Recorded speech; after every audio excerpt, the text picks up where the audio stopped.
जलते हुए लाक्षागृह से बचने के बाद युधिष्ठिर ने सहदेव को पूछा कि भाई अब हमें क्या करना चाहिए। सहदेव ने कहा कि बड़े भैया, अभी हमारा समय बुरा चल रहा है, हमें बस्ती में नहीं लेकिन जंगल में बसना चाहिए। 5 भाई और माता कुंती जंगल की ओर चल पड़े। 4 भाई और माता कुंती जब चलते चलते थक गए तो भीम उनको अपने कंधे और पेड़ में बैठाकर चलने लगा। भगवान श्री कृष्ण की कृपा से भीमसेन रातों रात जंगल में अनेक योजन चला। अब रात बीतकर दिन का उजाला हो चुका था। उन्होंने जंगल में एक सुंदर सरोवर देखा। माता कुंती और युधिष्ठिर ने सरोवर के पास ठहरने की इच्छा व्यक्त की। सब सरोवर के पास रुक गए। भीम ने लकड़ी और घास की एक झोपड़ी तैयार कर दी। फिर जंगल में से अच्छे अच्छे फल ले आया। सबने फल खाया और सरोवर का मीठा पानी पिया। हर रोज भीम फल ले आता और सब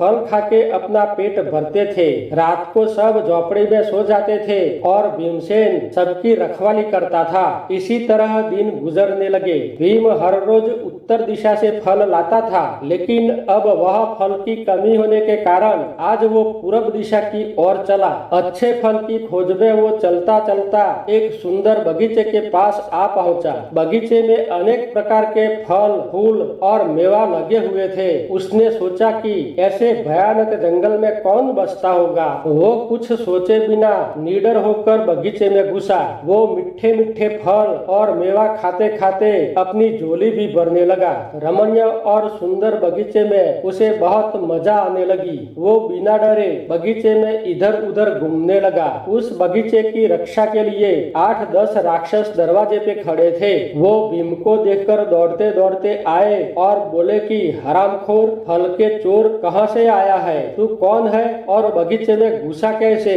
भीम निडरता से बोला कि हरामखोर तुम और तुम्हारे बाप, मैं तो राजाओं के राजा महाराजा हूँ और आकाश के बादलों से आया हूँ। भीम का जवाब सुनकर राक्षस हंसने लगे और एक दूसरे को कहने लगे कि ये एक रमूजी खिलौना है, उसे अपनी रानी माँ के पास ले जाना चाहिए। उन्होंने भीम को कहा कि पागल इंसान, बगीचे में घुसकर तूने अपनी मौत को न्योता दिया है। चल हमारी राजकुमारी के पास। भीम ने कहा कि तुम अपनी राजकुमारी को बोलो कि वो हमारे पास आए। राक्षसों ने कहा कि तू ऐसे नहीं मानेगा तो हम तुझे बंधक बना के ले जाएंगे। भीम ने कहा कि चलो मैं भी देखूं कि तुम्हारी राजकुमारी कैसी है। राक्षस भीम को लेकर राजकुमारी के महल आए। महल के आगे बरगद के पेड़ से बंधा हुआ झूले में हिडम्बा झूला झूल रही थी। राक्षसों ने हिडम्बा को कहा कि ये हमारे बगीचे का चोर है, उसने बगीचे में बड़ा नुकसान किया है। उसने भीम को बोला कि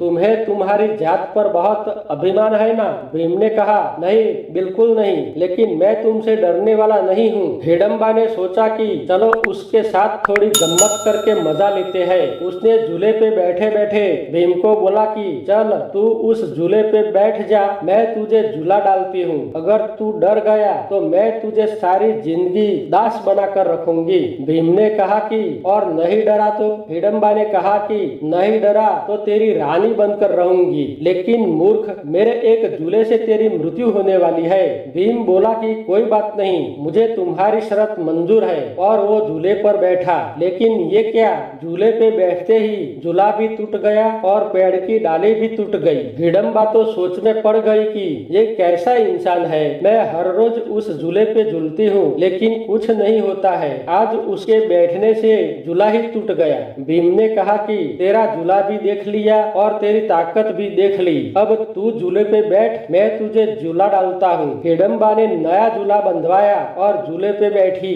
भीम ऐसा झूला डालता था कि झूला आकाश में जाकर वापस आता था। ऐसे झूले से हिडम्बा घबरा गई और कहने लगी कि मुझे माफ करो, मुझे डर लगता है, मुझे नीचे उतारो, मैं तो तुम पर वारी गई, मैं तुम्हारी हो गई। हिडम्बा के ऐसे वचन सुनकर भीम ने 2 हाथ से झूला रोक लिया और हिडम्बा को पकड़कर नीचे उतार दी। हिडम्बा भीम के चरण स्पर्श करके बोली कि मैं जैसा पति चाहती थी आप बिल्कुल वैसे हो, मैं आपके साथ विवाह करना चाहती हूँ। भीम विवाह के लिए तैयार हो गया। हिडम्बा के दास दासियों ने सुंदर मंडप सजाया। फिर भीम और हिडम्बा को हल्दी लगाई। नारद ऋषि तो अंतर्यामी, वो तुरंत वह प्रकट हुए और भीम हिडम्बा के विवाह का कार्य पूर्ण किया। हिडम्बा ने जात जात और भात भात के पकवान भोजन बनवाए। फिर दोनों साथ में खाने बैठे। भीम ने बहुत दिनों के बाद अन्न देखा। उसने सब भोजन किया और पेट भर के खाया। फिर दोनों एक साथ सिंहासन पर बैठकर सुख दुख की बातें करने लगे और अपनी पहचान देने लगे।